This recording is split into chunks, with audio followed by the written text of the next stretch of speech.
हिमाचल प्रदेश नई pension scheme कर्मचारी संघ ने सरकारों पर वादाखिलाफी करने का आरोप लगाया है।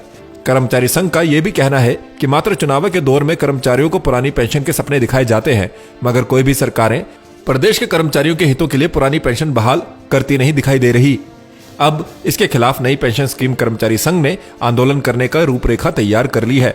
पुरानी पेंशन को बहाल करवाने के लिए मंडी में संपन्न हुई NPSEA की राज्य स्तरीय बैठक में निर्णय लिया गया कि पुरानी पेंशन को बहाल करने के लिए अब सरकार के साथ आमने सामने की लड़ाई लड़ी जाएगी। बैठक की अध्यक्षता करने के उपरांत NPSEA के प्रदेश अध्यक्ष प्रदीप ठाकुर ने बताया कि प्रदेश में सरकारों का रवैया नई पेंशन स्कीम कर्मचारियों के प्रति उदासीन है, जिसके चलते अब आंदोलन करने का फैसला लिया गया है। उन्होंने बताया कि आने वाली 2 अक्टूबर को गांधी जयंती के दिन सभी कर्मचारी गांधी जी के प्रतिमा के आगे पुरानी पेंशन बहाली की शपथ लेंगे। इसके साथ ही आने वाले समय में प्रदेश के सभी SDM व DC के माध्यम से प्रदेश सरकार को ज्ञापन भेजा जाएगा। इसके बाद भी अगर प्रदेश सरकार कर्मचारियों के हितों को ध्यान में रखते हुए पुरानी पेंशन बहाली में आनाकानी करती है तो फिर उग्र आंदोलन का रास्ता अपनाया जाएगा। प्रदीप ठाकुर ने कहा कि कर्मचारियों के सुझावों के चलते मंडी से शिमला तक नई पेंशन स्कीम कर्मचारी पैदल पेंशन अधिकार यात्रा निकालने से भी गुरेज नहीं करेंगे।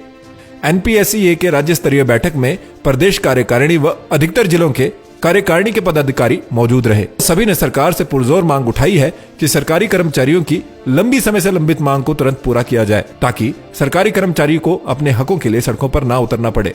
गांधी जी की जयंती पर हम गांधी जी की मूर्ति के सामने पूरे हिमाचल प्रदेश में जितने भी हमारे ब्लॉक हैं, हर ब्लॉक के हमारे साथी इकट्ठा होकर गांधी जी के समक्ष, गांधी जी की मूर्ति के समक्ष ये शपथ लेंगे कि हम पुरानी पेंशन बहाली के लिए निरंतर तब तक प्रयासरत रहेंगे जब तक हमारी पेंशन बहाल नहीं होती।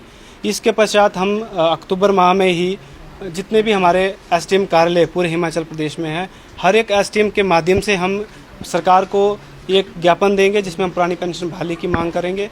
यदि सरकार हमारी ये बात नहीं मानती तो हम उसके 15-20 दिन के अंदर फिर से हर जिला में एक दिन में ही हर जिला में जो है एक डिमांड चार्टर DC के माध्यम से फिर से सरकार को देंगे कि वो हमारी पुरानी पेंशन बहाल करे।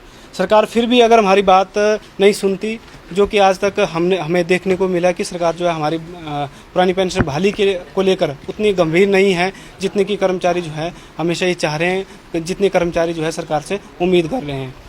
इसके पश्चात हम इस संघर्ष को और तेज करेंगे और हम अभी ये भी विचार कर रहे हैं, हमने कर्मचारियों से भी ये विचार मांगे हैं कि क्यों ना हम इसके बाद जो है एक पेंशन अधिकार यात्रा मंडी से लेकर शिमला शुरू करें, जो कि एक बहुत बड़ी यात्रा होगी और सरकार को हम अपनी पेंशन बहाली के लिए जो है मजबूर करेंगे। पुरानी पेंशन में आप अगर सरेआम देखा जाए तो जहां पर आज एक पुरानी पेंशन का एक जो अधिकारी है वो 50 से 60 या 40-50 हज़ार तनख्वाह ले रहा, पेंशन ले रहा है, वहीं पर ही एक NPS कर्मचारी रिटायरमेंट के बाद 800 रुपये या फिर 1000 रुपये पेंशन ले रहा है। तो यहाँ से आपको पूरा का पूरा मसला क्लियर हो जाता है कि हम लोग क्यों NPS पुरानी पेंशन को लेकर इतने ज़्यादा गंभीर है और आंदोलन करने पर हम लोग उतारू हो गए हैं।